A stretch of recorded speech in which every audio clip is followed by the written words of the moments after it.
The first time I saw our newborn son, his dark skin instantly explained everything. In that moment, I realized that the apartment I had signed over to Victoria for our future now belonged not just to my wife, but to the woman who had deceived me in the cruelest way. Thank you for watching my channel. I create videos for your enjoyment. Please subscribe if you want to support my efforts, it's very important to me.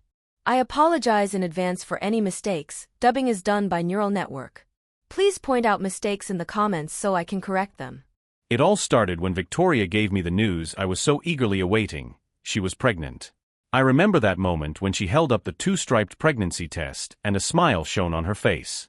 We had been together for 5 years now, and this baby was going to be the culmination of our love. My thoughts were already painting pictures of our happy future, filled with the laughter of a child and the joys of family. Victoria's pregnancy was very difficult. She suffered from toxicosis, constant fatigue and pain. Every night I sat by her bedside, held her hand and comforted her when she couldn't sleep from the pain.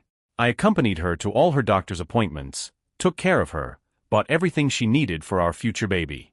We chose baby furniture together, discussed names, made plans for the future.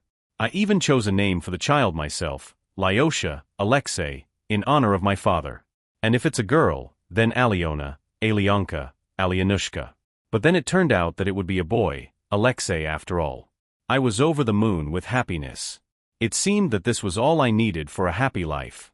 I dreamed about how I would hold him in my arms, how he would grow up in our cozy apartment. When Victoria offered to sign the apartment over to her, I didn't hesitate for a second. She argued that it was necessary for the safety and stability of our family. She assured me that she wanted to create a cozy nest for us and our future child. Her arguments sounded logical, and I, blinded by love and the anticipation of fatherhood, agreed. When the moment of labor came, I was over the moon. I couldn't wait to see our baby, hold him to me and feel his warmth. But that moment of happiness was short-lived. In the maternity hospital, when I saw our son for the first time, I was overcome with a strange feeling. The baby was healthy, but something was wrong. His skin was much darker than Victoria and I. In fact, it was very dark, frankly. I tried to convince myself that it was just a fluke, that nature sometimes played strange tricks on us. But the doubts wouldn't let me go. A few days later, after many questions and suspicions, I insisted on a DNA test. Victoria resisted at first, assuring me that I was going crazy, but finally agreed. When the results came back, my world came crashing down. The baby wasn't mine. His biological father was another man, and it was obvious. I felt the ground go from under my feet. How could I have been so blind? How could I not see this betrayal? I demanded an explanation. Victoria cried and was silent at first, but then she admitted that she had a brief affair with a coworker when we were going through a difficult period in our relationship. She began to recount how it had happened. It was at a corporate party. You couldn't go at the time because you were busy at work. He and I had some wine and he started joking around, flirting. I didn't pay much attention to it at first, but then he suggested we go for a walk. We ended up in his car and it all happened so fast. In the dark, I couldn't resist his insistence. It was the first time I tried it in a car, it was so extreme. She continued, saying that this encounter wasn't the only one. Then there were several other encounters. He often gave me a ride home and we couldn't resist. I really liked it in the car. Right in front of our windows in his huge car. One day we met after work in the park. We sat on a bench, chatting, and I could feel how much he wanted me.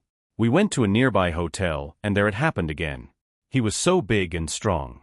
His hands were very big and strong. And yes, he had bigger than you, much bigger. I couldn't resist. It was different with him. He knew how to give me pleasure I hadn't felt in a long time. Her words pierced me, each confession making the pain even more unbearable. I couldn't believe she had betrayed me in so many ways. He was passionate and tender at the same time. She continued, his hands knew how to touch me to stir up a storm of emotion, and not just his hands. With him, I felt alive. I was much more pleasant with him than with you. He was more experienced, more attentive. I couldn't resist his charms.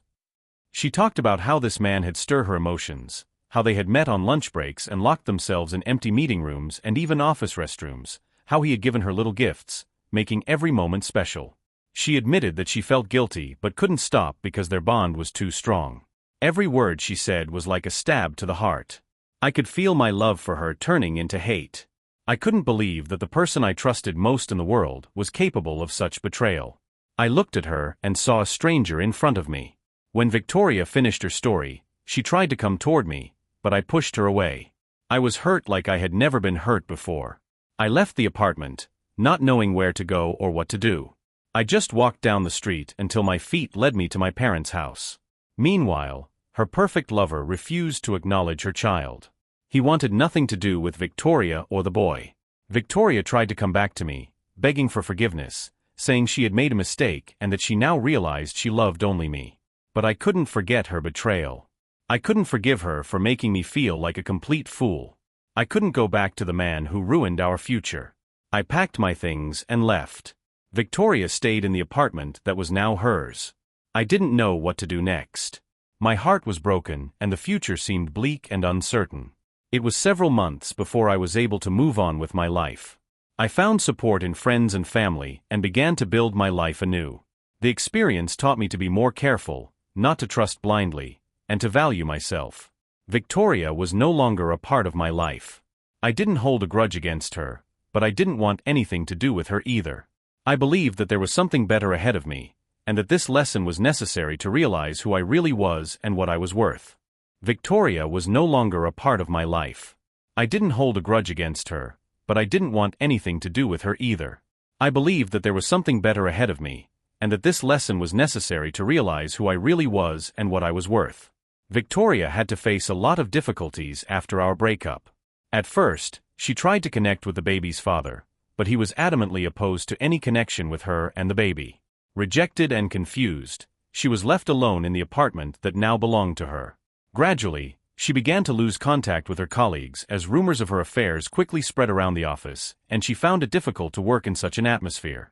Victoria experienced financial difficulties as the father of her child refused to help her financially. She had to take 2 jobs to support her child and pay all her expenses. Every day she returned home exhausted, trying to find the strength to take care of her son, who reminded her of her mistakes and betrayal. She tried to build relationships with family and friends, but most of them were distant, not wanting to be a part of her dramatic life.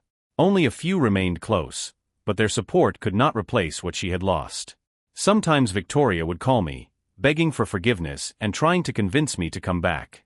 She claimed that she had changed, that she had realized her mistakes and was ready to start over. But I remained adamant. I couldn't trust her anymore, couldn't forget her betrayal and the way she'd shattered our future.